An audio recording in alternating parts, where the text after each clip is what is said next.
Citizens of Itza, HeirofCarthage here, and I think this will be it.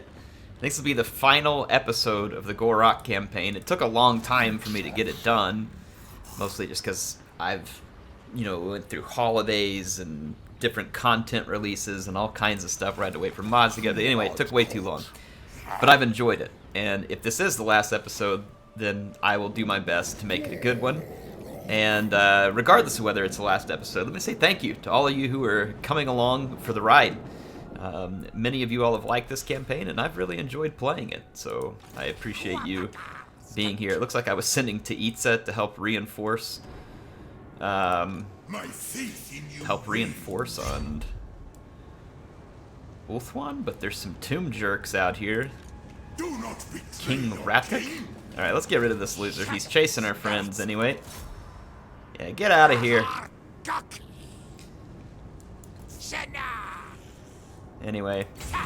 Alright, now we can sail on towards Val's Anvil.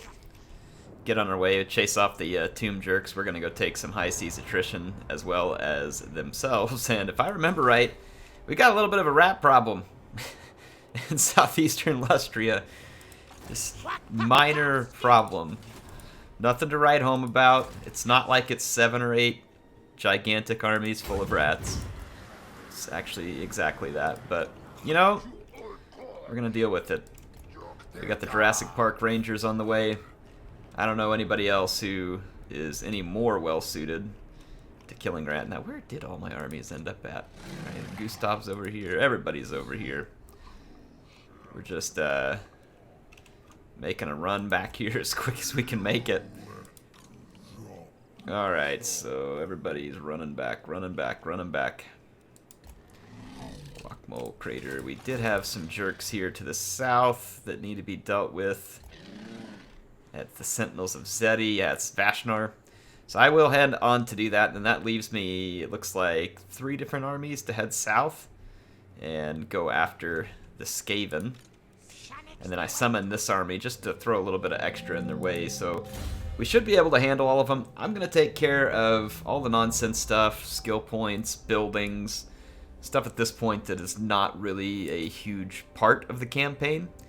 And I will see you all on probably the beginning of the next turn. During the turn-in, Alethanar is going to assault Val's Anvil. There's little I can do to stop him. This will give the High Elves a rare victory. But I do have reinforcements headed that way. And here we are at the Skaven portion of the turn-in, where I'm going to lose however many settlements they can reach. 2 at least. Can they make it 3? Can they make it 3? No, not quite. But they're working on it.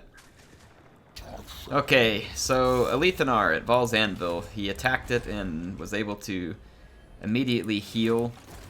So there's no need in me, I think, rushing an attack on him. I'll take back Val's Anvil. I'm going to actually push back in defense of Lothern. And I can't remember what kind of settlement garrison I have. It's a decent bit.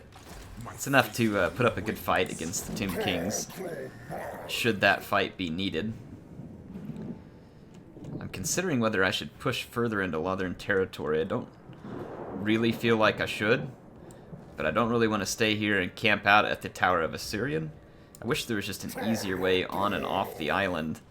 I'm tempted to take this settlement off of stinking vampirates, but I don't know. I don't know if I want to get all into that at the moment. Let's see whether I'm close enough to even intercede against the Skaven.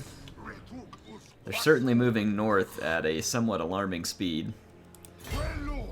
I don't think I can make it to Altar of the Old Ones, but I can make it to Exlodal. I'm going to actually leave this army at the mortuary and await reinforcements. There is one Skaven army headed this direction, so we'll head them off. And otherwise, I think I'm just going to send these armies. And then Vashnar has headed south, and he's about to attack the Golden Colossus. So let's just push south with speed. Looks like we've found some of his compatriots nearby. So we should be able to churn that fight up. That's a lot of Chosen. Like, a whole lot. Kind of a concerning amount, to be honest, but whatever. We'll make do with what we got. We'll pull a victory out of whatever we have to. Whatever we have to, folks. Let's get everything rebuilt. But like I said, this is not the most important part, so let's move along, shall we? Tower of Lycian's going to be attacked by some High Elves? I might be able to win this if I played it, but I don't feel like it. That's just a bait settlement anyway. We could go for an underway interception, but this is not the best interception to fight against the Skaven, so we're going to actually decline that and wait. Okay, now we are ready to maybe take care of some business. We've had to be on the receiving end of the bullcrap for several turns. I forgot Scourgebake was still up here. Let's go give him a Scourgebake. As in, like, I'm going to separate his head from his body.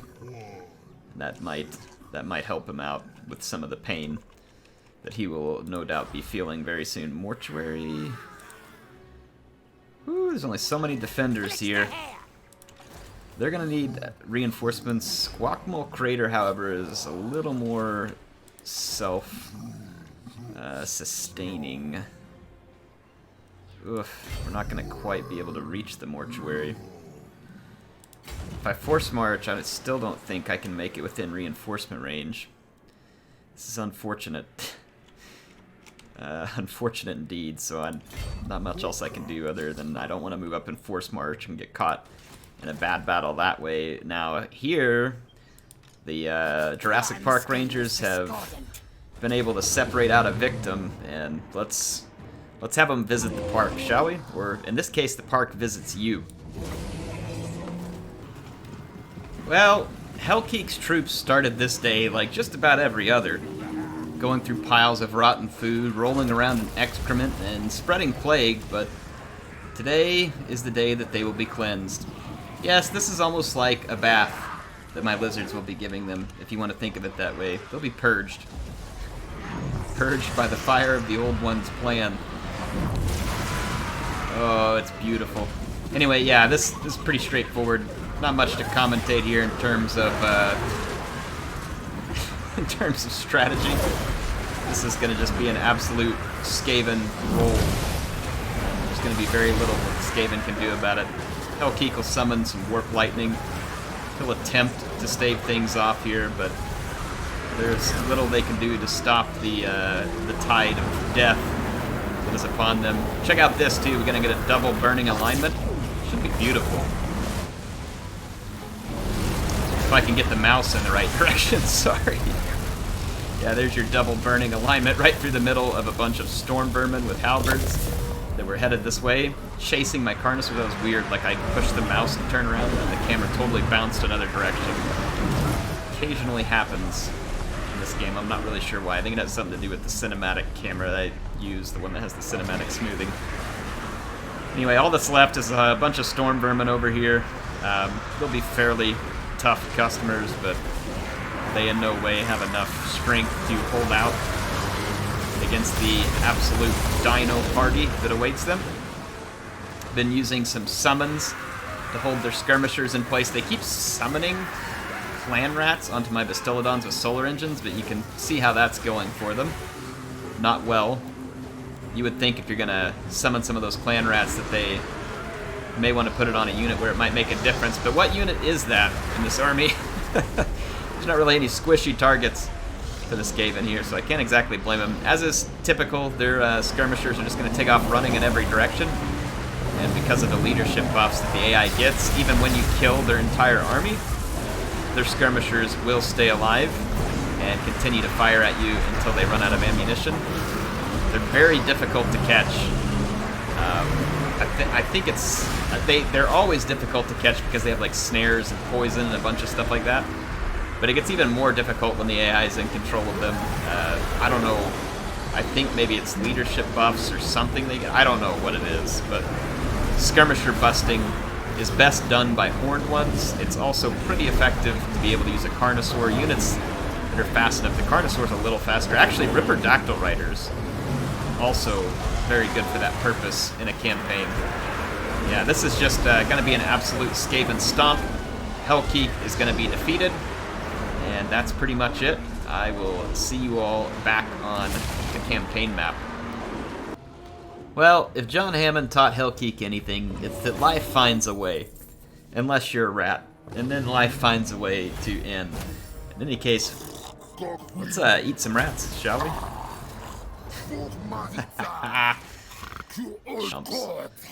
So we've got another Skaven army out in front of us. I'm actually gonna go into an ambush stance, and we'll get them on the next turn. They'll no doubt attack the altar of the old ones. The altar is pretty well defended. Pretty well defended. Kind of like here, we've got a pretty solid defense. I would challenge them to go ahead and see if they can last that one out. I don't think they'll make it. Don't think that there's a whole lot else I can do on this turn. Vashnar and his friends have continued to cause problems for me in the south. I'm going to push up just about as far as I can here and still have some movement points left. Hit an ambush stance because I've got to try and pick off Vashnar's armies. I don't believe I can defeat them both in the same go with Gustav. I just don't know that he's up to that power level. Take care of this in a minute. Let's head up to Lothern. Well, we did have some action here. Basically, the Tomb Kings took off north because they knew that they would lose this fight here against Virakara. And so that's going to leave me to see if we can entrap Alethanar back here further south. So I'm going to lay an ambush for him and see if we get lucky to catch a victim. And I'm going to push all the way back over here towards the Tower of Lycian and the Tomb Kings with GOR-ROK and see if we can take care of them. And let's head on into the next action.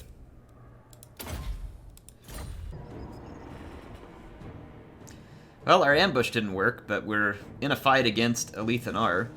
He's got a significant force here due to the number of Phoenix Guardsmen.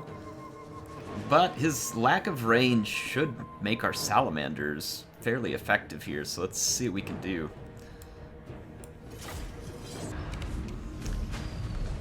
So Alethanar has a pretty significant force, and he's going to be a fairly threatening challenge here. So we've got our Scar Veteran, which I believe is Quantu, and he's got the Horned Ones and the Cold One Riders, and then we've got some Ancient Salamanders here, along with some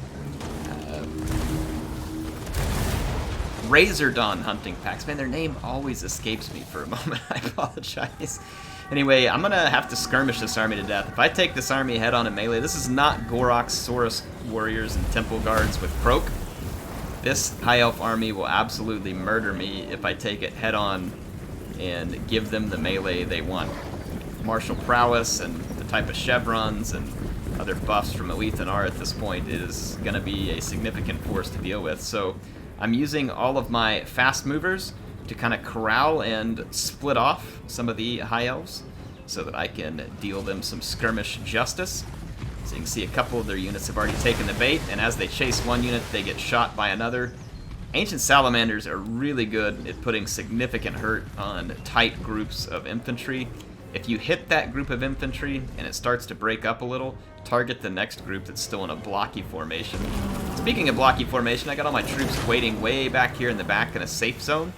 And what I'm hoping is that the AI will split its troops, chase my flank, and then attack with fewer troops in the middle. And so far, that plan is working. I'll kind of give you a quick overview. You can see Alethanar's force is splitting up. He's not brought the typical range component, and so it allows my skirmishing to be pretty effective here. If there had been a bunch of Sisters of Avalorn or other units, then this would have been considerably more challenging.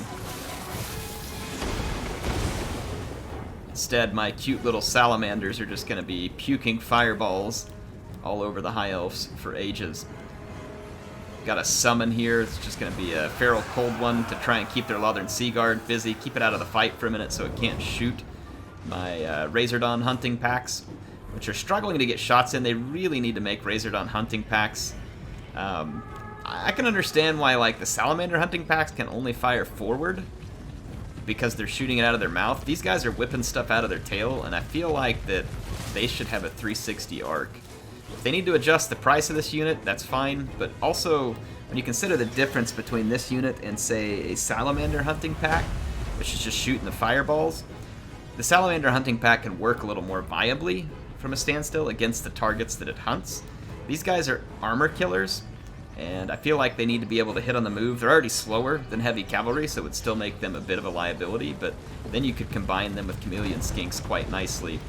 I don't know, I would love to see a change to the Razor Dawn hunting packs. I feel like they're still not quite what they should be. Anyway, we're going to take a look here. This Swordmaster of Hoeth has got itself singled out, and this is not the world it wants to live in. So not having Phoenix Guardsmen around, I'm going to smash it from every angle with dinosaurs and rip these guys to shreds. And that's going to be one Swordmaster of Hoeth out of the fight without being able to contribute. You can see the Lothern Sea Guard up here just getting crapped on by Ancient Salamanders. And then on the other side of the battlefield, my Dread Saurians and infantry are preparing to engage. We're not going to let these Swordmasters get a free charge. And I've also used Curse of the Midnight Wind. We're going to send them scattering. And you can see the Flamespire Phoenix wants to attack the Dread Saurian, but it's going to just get a bunch of Temple Guardsmen instead. The Saurian is going to move on into these juicy Swordmasters of Hoeth. You can see my Skink Priest assisting in the fight as well. Top his Stegodon. And the Dread Saurians are definitely in their element. Let's take a look back over at the skirmish force. The Lothern Sea Guard were able to be knocked out with another summoned Feral Cold One. There's really not much left of them, and I can use that Cold One to help in the skirmish. You can see we've caused some damage to multiple units here. We're having some effect. Not a lot of effect with my Razor Dawns, because they're just not getting a lot of shots, but I am definitely getting some important kills with the Ancient Salamanders and keeping these troops away from a fight that they are desperately needed in for the High Elves. So Alethanar is being divided, and he will be conquered because of said division. The High Elves are now just heavily overmatched in this vicinity. They do not have sufficient numbers. So they needed to keep all their troops together, but even if they had kept their troops together, I intended to shoot them in the back all the way over here, so I was going to make life difficult for them one way or the other. Probably the best case scenario for the High Elves here would have been if the AI somehow knew to put minimal forces to keep me back, while they came into the corner and just kept my troops from being able to reinforce. So like keep a couple of Phoenix Guardsmen back and allow everything else to go attack. But then they'd still have to deal with the Dread Saurians, which would definitely be a pain in the butt for them if they didn't have their entire force. So at this point, Alethanar actually gets trapped in the same pack of dinos here, and he brings out his lookalike. He does have his Handmaiden nearby firing shots, and it's gonna hurt. My skirmishers are now kind of making their way back to safety, having lured all the infantry on a pointless goose chase around the map and caused severe damage to multiple units. Alethanar is now just barely clinging to life. His decoy gets completely wrecked, and he lives just long enough for these Phoenix Guardsmen to get back and try and intervene in what would have ultimately been his demise. You can see that Handmaiden has been pretty effective there with all the kills, because she really can't miss. So Alethanar barely surviving. Handmaidens are good units, very useful if you can put them to the right use. I'm going to reset my infantry and Saurians and get ready for the final assault for the High Elves, and I'm going to try and keep some of my troops in a good position. So I'm keeping my mobile units over here, hoping to catch Alethanar out again. Holy weapon damage, Batman, look at that. 638 weapon damage on him. This is not multiplayer anymore, folks. We get the Feral Cold Ones back here. Going to go after that same regroup. Lothern Sea Guard. I don't want them firing. We're going to really try and put the kill down on Alethanar. You can see him being mauled by multiple dinosaurs. Really wish that that Carnosaur would just swallow him whole, but obviously not an option here. Alethanar is basically dead. He's kind of just getting pushed around. And so I give one final attack order on him. An attempt to put him down. The Swordmasters are going to connect just a little bit, but not before Alethanar dies. So the High Elf leader is down, and now the Elves are attacking in a somewhat piecemeal fashion. See my Ancient Salamanders still making short work of a lot of infantry. It may not seem like a lot, but they've killed about 100 elite infantry. That's a big deal. That's like one of these units completely off the battlefield and part of another, because they're only 75 apiece, so not bad at all, like as far as what the salamanders can do, whereas they would just die in a melee right away to any of these units if those units were healthy. So here comes all the Phoenix Guard.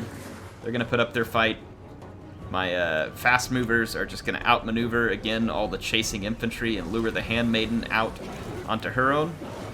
And then as we get units balled up over here, they'll be vulnerable to the Lore of Heavens from my Skink Priest. And I'll let you all enjoy a good shot here. It's going to be a Comet of Kazandora. Oh, yes. Yes, sir. The Phoenix Guard are, of course, fairly vulnerable to that. They do have some physical resistance, but they won't resist that magic damage. You can see that that Comet put a big steaming hole in the middle of the elves, and then they were countercharged by 2 Dread Saurians while fighting on my infantry, and it's just going to be too much for them. Take on these 3 anti-infantry dinos with heavy armor piercing, plus all of the infantry, which is fairly powerful on its own. Handmaiden has been caught, and she'll be destroyed out here at the hands of my Horned Ones, Spear Riders, and Quantu. And then this leaves just partial High Elf troops here to fight it off, and in fact they are all going to chain route due to army losses, and the pack will hunt them down and destroy them en masse. So this is going to be a victory over Elithanar. You can imagine my dinosaurs are hungry, and they're about to get a nice, hearty meal full of armor. So I guess they're going to get their vitamins and minerals here. Let you get a quick shot of the elves being chased down and destroyed.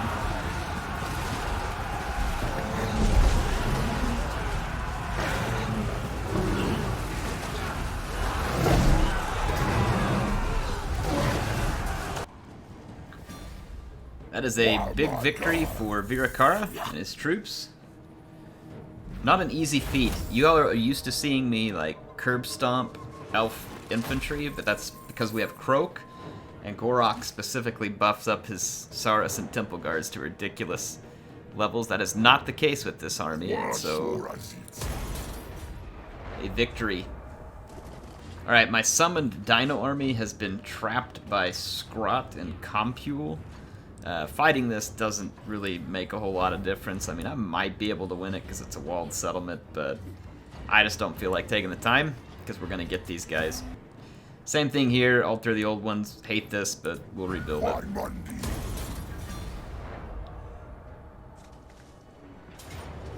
And Chupwaddle. Yikes. So the Unknown Skaven clan is out for blood. And if by blood I mean at least just tearing down all the hard work that I've put into all my settlements. But that's all they're going to accomplish. It'll be little more than that. GOR-ROK gonna destroy these tomb wannabes here. Retake my buffer settlement there. And let's see what else we're up against. Looks like what's left of Elithanar's army is going to attempt to get away. That won't be happening.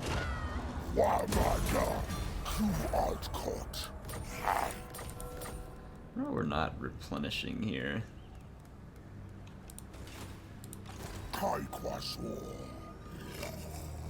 Local effects of some sort preventing us from replenishing.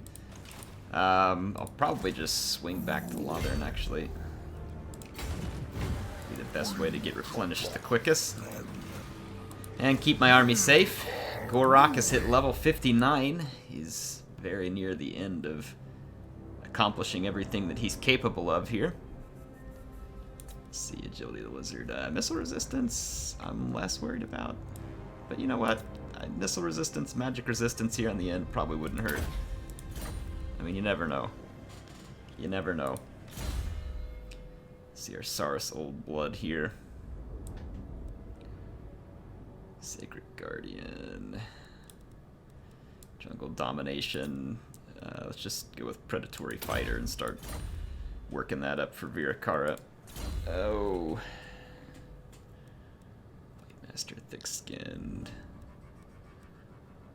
I don't think Blade Master would hurt. Doesn't have particularly high attack. Let's see here. Scar veteran the same. Of course, you all don't need to see this, so we'll be back.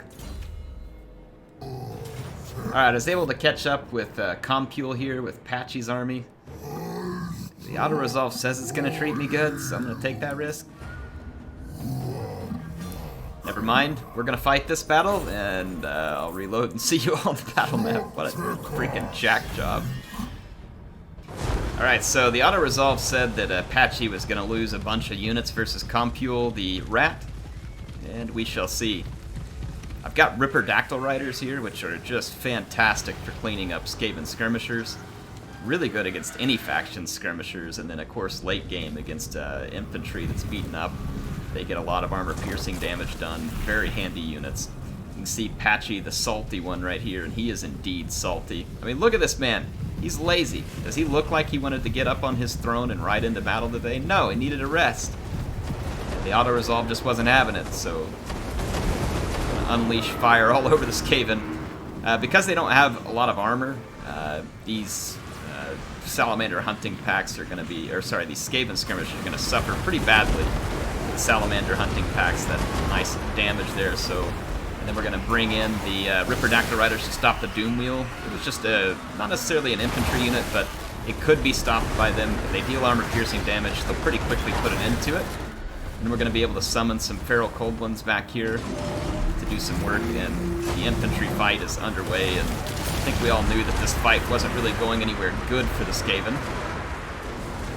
You can see that indeed that is the case. After having rained fire all over them, the salamander hunting packs are going to move on to other targets, and the Ripperdactyl Riders will need to find some more skirmishers to chase down while the burning alignments can begin. Not a lot of big targets here to take out with the burning alignment, so I'm going to drop a couple here on what little Skaven infantry I could find on the battlefield. There was already so very little left. But hey, remember that auto-resolve, folks. Air's not salty about it or anything. Not like seriously salty, but you know, a little. I like to prove the AI wrong here whenever the auto-resolve makes those predictions. I find a little joy in it. I'd be lying if I said I didn't.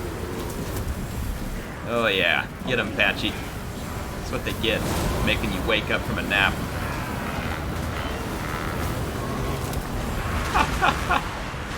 Anyway, this battle is over.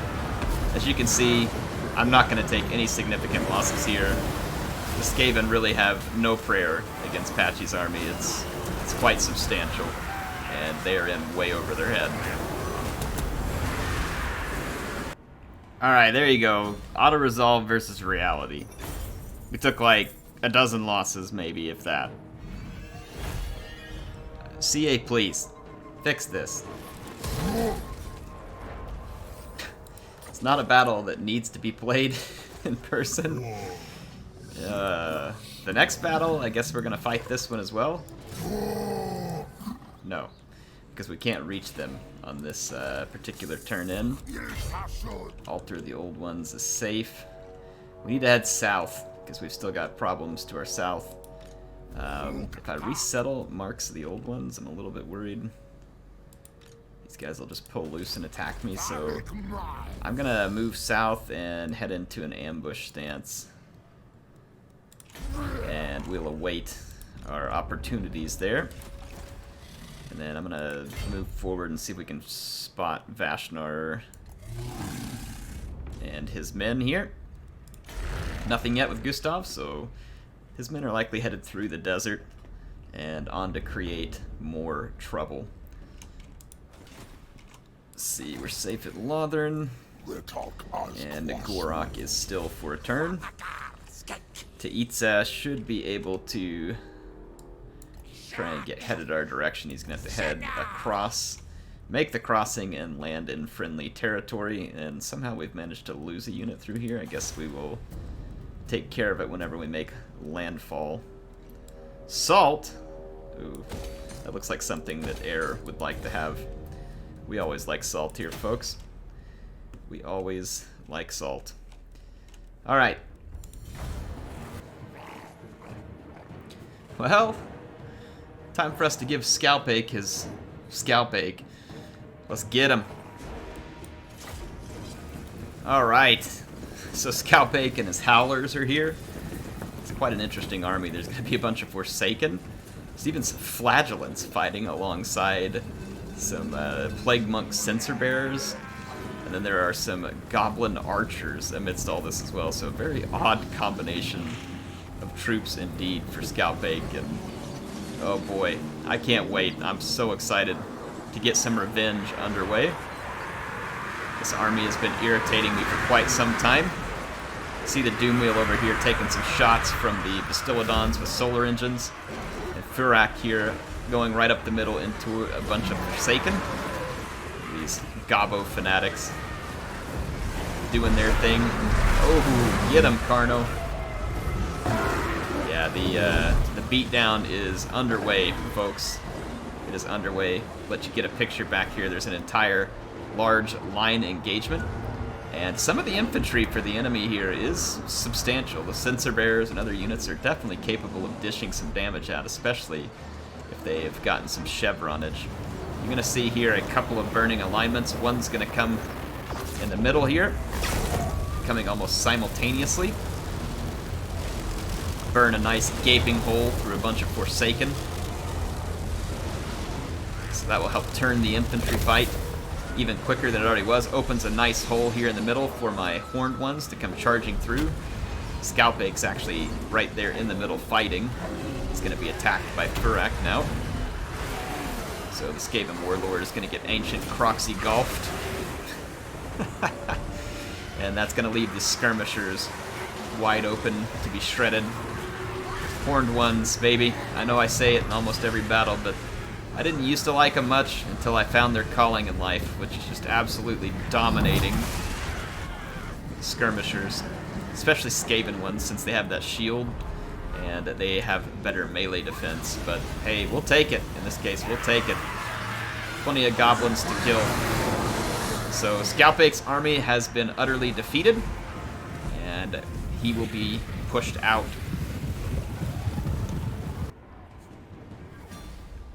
Well, Scourgebake and the Morsleeves Howlers wasn't the best outing for him. Let's just let the turn finish here. I'll let you all see a little bit of rare turn-in footage in this campaign. Because we got ambushed, and we're about to fight another battle. Here we go. So Patchy gets ambushed. Once again woken up from his nap. He won't be happy about it. It's an odd breath attack while we're still in column formation that really does very little. And as has been typical for the AI in recent patches, they will not deploy near me whenever they have reinforcements, or sometimes just not even at all. Like, instead of deploying and trapping my troops in a column formation, they don't. I'm able to get my troops moved, get up in formation, and then I've already got a push coming through the woods. It'll be slow because these Cold One Riders aren't particularly fast, and they'll be slowed down by the trees and the poison from the Skaven and the snare nets and all that stuff. But we're already pushing off the Skaven Skirmishers, and there are a considerable number. And the Skaven have a pretty ragtag force. I kind of expected more, but we're not going to end up with a whole lot here. Hell Pit Abominations are best cured with fire. That's what we're going to get from my Salamander hunting packs. They're going to basically burn it to the ground, and then the Ripperdactyl Riders are going to go out hunting down Skaven Skirmishers like they do best. Already in the background, I've got a Cold One summoned that's going to come in and go for the catapult. Amazingly, though, these catapults can survive a Feral Cold One summon. For whatever reason, they get buffed so much that they will sometimes live through this, and you can see it's actually still firing despite having gotten almost completely knocked off its machines. So, CA please, but meanwhile, the Ripperdactyl Rider is giving me a much more satisfying result, which is splattering Skaven left and right. Oh, bless those sweet Ripperdactyl Riders. You can see that the main Skaven force has already been completely wrecked, and the Saurus is playing with his food. I love it. Hell Pit Abomination burned to the ground. The Skaven can ring the bell all they want, but there won't be any help coming. And it certainly won't cause any fear amongst my lizards. We're happy to cut these guys down. Lightly armored Skaven Skirmishers after the Hell Pit Abomination are going to be the next to go up in smoke to my hunting packs. You can see over here some of my spear riders have caught some skirmishers. I usually send the spear riders after the less melee capable skirmishers, because the spear riders don't have quite the melee defense that the horned ones do, and the horned ones just end up doing a whole lot better, cutting down like all these gutter runners and units that tend to be a little more capable in melee.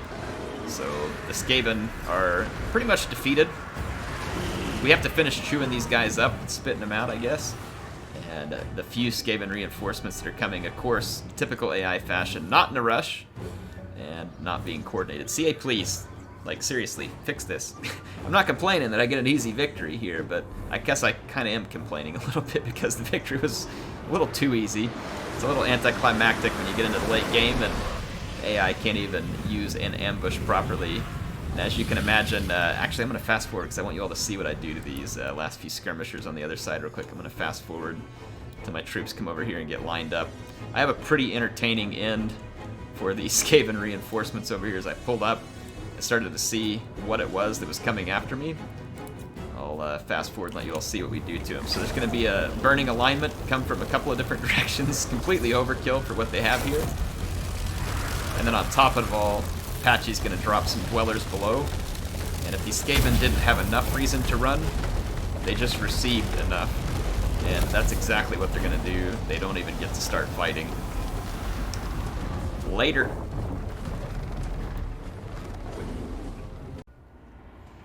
I feel like that battle was very representative of an actual Skaven scheme, in the sense that it just, everything went wrong. Wow.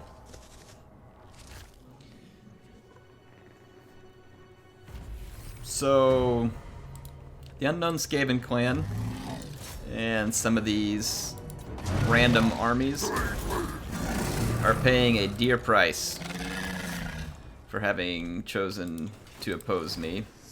I don't think the Unknown Skaven clan, to be fair though, had a choice in opposing me. They just had to. They get thrown into it. Just is what it is. There's going to be two more of their armies put to rest by Patchy. He is quite proficient at ridding the earth of Skaven. There's going to be another Skaven force right over here. It's going to take me longer to get to it, though, than I would like. And we've still got some forces to the south that are wreaking havoc.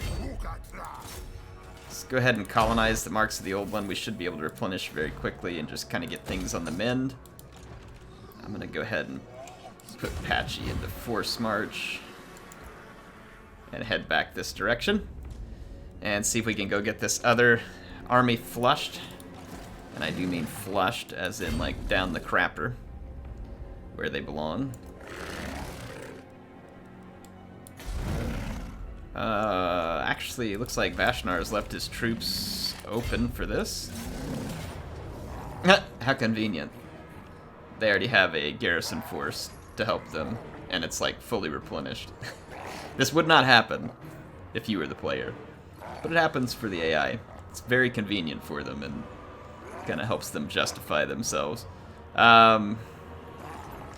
This is actually kind of frustrating, because I don't have time for that, and this army's not particularly good at that type of fight. I can siege these guys out and try and get them to turn around. That might be better than nothing. Let's continue the siege and see if we can get the rest of his troops to turn around and come back and face me. If not, even though they just took this settlement, it takes them 8 turns to run out of supply. I hate that. They just took the settlement. Their garrison's already there in full, almost. And they already have enough supplies stored in to I mean, that's just, it's frustrating. I don't think the player gets that same benefit of the doubt, though I could be wrong. And even if the player does get it, I feel like that's something that Creative Assembly could fix, because you're not just, like, suddenly ready for a giant siege. Or at least add some kind of mechanic where they have to spend money, or, you know, like something, well, no, not money, because the AI will have infinite of it. I think you all get where I'm going. There could be a more interesting mechanic around that than there is currently, which is that the AI just gets a bunch of bullcrap where they just took a settlement, and it has all of its walls, and basically a full garrison of Chosen. So, very convenient. Very convenient. Just finishing a couple things with Patchy here real quick. I would like to get him to be able to heal. So let's just head through this tree here. I don't know if we'll get him there. I thought this was going to be the last episode. It's actually not. We've got a lot more to do, folks. There is a lot more to do. So I do not believe this is going to be the last episode, or the last episode at all, because there's clearly more to be done. We've still got 5 turns, and we've got to deal with the final battle. So I'll actually end up saving that for a final episode. At least we got some battles out of this one. At least we did. Hope you all enjoyed it. HeirofCarthage will be back with some more GOR-ROK campaign soon. Make sure if you sat here and you watched the video and you're listening to me, then you're amazing. Thank you for being here. Take some time. If you enjoyed it, click the like button. If you didn't like it, click the dislike button. Go leave a comment. Just interact with me in any way you can. It's a very small thing you can do to help support the channel and help keep videos like this going. HeirofCarthage signing out for now. I will see you soon.